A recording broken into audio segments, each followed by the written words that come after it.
The Weeders did whatever is good for business. It's like they love bodybuilding, but it's all about business. You're not part of the storyline, you're out. The best three physiques of that era, you, Serge, Sergio. He was a great poser. He had an incredible physique. When they saw me, the day after they told me, you cannot compete. He looks great. Full, vascular. Everything. And Deeply then separated. And look at the difference. That's the Serge that delivered against Arnold. The day of the contest, Arnold was better than me. But 12 days before, no way. I was 212 and Arnold was 220. Ben approached Serge because he was in top shape and basically told him, hey, why don't you compete next year? We'll give you all the promotion and we'll give you the title of Mr. Olympia 1976. This is why they cut all the thing about me. And they said the last entry Serge Nubret, but they come to Paris 1 month before to film me. So they knew I was going to compete.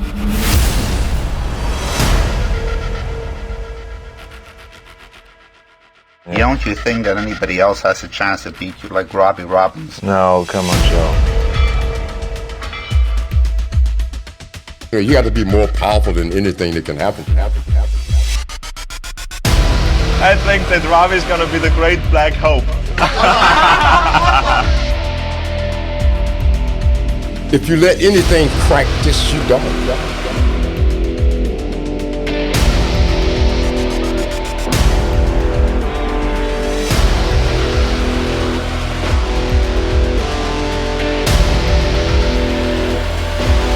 When he flipped it off, everybody was like,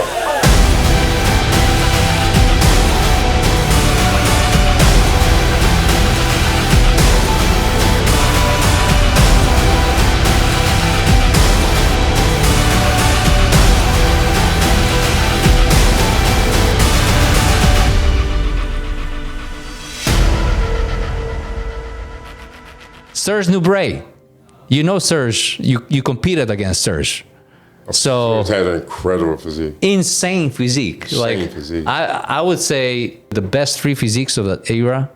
I mean, it's you, Serge, Sergio. He was a great poser.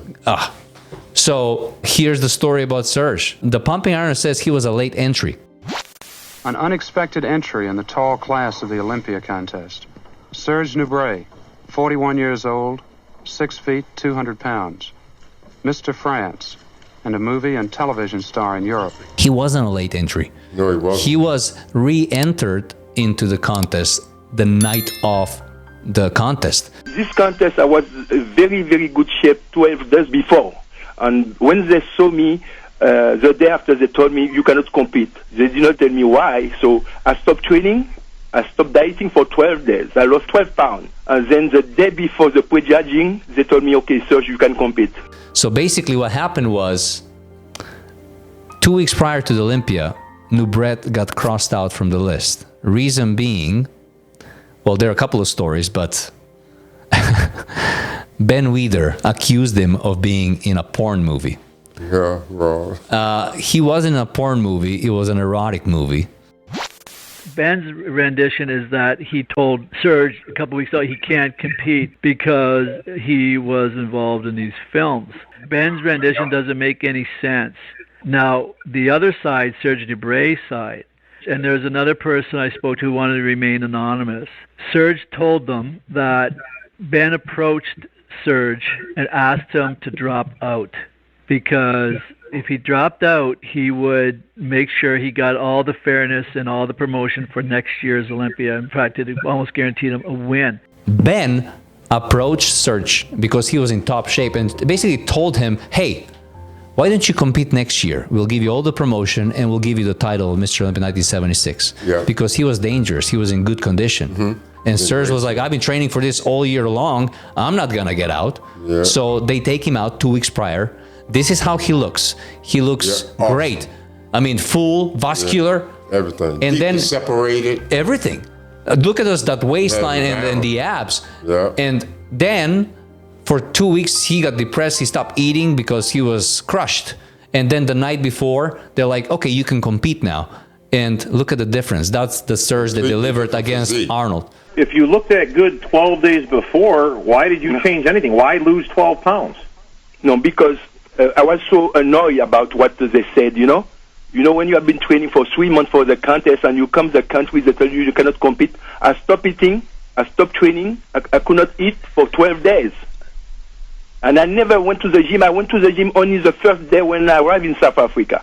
I never went to the gym again. The day of the contest, Arnold was better than me. But 12 days before, no way. I was 212 and Arnold was 220. I was ripped. And you know, after 12 days not dieting and not training, how many muscle you lost, right? So when I went to the contest, I was 200 pounds. So Arnold beat me. But 12 days before, no way. He could not beat me. And he still got second place ahead of Lou Ferrigno, even though he dropped 12 pounds of muscle. Yeah. 12 pounds of muscle, and he still beat Lou. So that's another one that went down. Basically, they cannot have anyone go against Arnold because they have a storyline with Arnold and Lou. Arnold's getting paid $50K, and then they filmed Serge. They filmed him in France, and so there is footage even with him. He asked for $1,000 and rights to the movie, and they said no. Serge, so let me ask you this. You would go on to take second place to Arnold. Allegedly, as the story goes, you wouldn't sign the release for them to use more footage of you in pumping iron. Is that true? Yeah. They come to Paris to shoot me, to show me how I train. They come to the gym. My wife was waiting, my daughter, Karine, and then everything was perfect. Okay? So they shoot everything. And, you know, before that, I did about 15 movies before, big screen movie. And then they wrote me a letter to say, okay, Mr. Nubret, your part is very good, you know. We don't have a lot of money. We can give you $200, okay? If they would tell me, we don't have money, we cannot pay you, you know, that won't be an insult. That would be, say, okay, no problem, okay? But offer me $200, that was really an insult for me. And I said, no, I don't want that. This is why they cut all the thing about me. And they said, the last entry, Serge Nubret, but they come to Paris 1 month before to film me. So they knew I was going to compete. And so basically what happened was he got second, he had a chance, and next year Serge started a new organization, WABA, and his status went from a suspension to expulsion for life. So he was gone. So there goes another guy. And basically, you know, the Weeders did whatever is good for business. It's like they love bodybuilding, but it's all about business. So you're not part of the storyline, you're out. Exactly. And he was actually a vice president of the IFBB. He was second man after Ben Weider. Exactly. And they still cut him out.